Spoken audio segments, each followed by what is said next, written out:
జంటగా ఉండే వరమే నువ్వే ఇస్తే ఇంకేమి కావాలి జన్మకి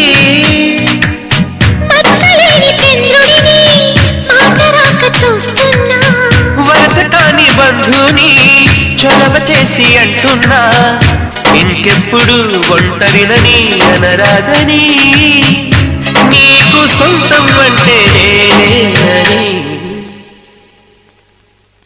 కొమ్మ కొమ్మ విన్నావమ్మ కోయిల వస్తుంది వస్తూ వస్తూ తనతో వెన్నెల వెలుగులు తెస్తుంది ఏవమ్మ మరుమల్లి తోరణాలు కడతావా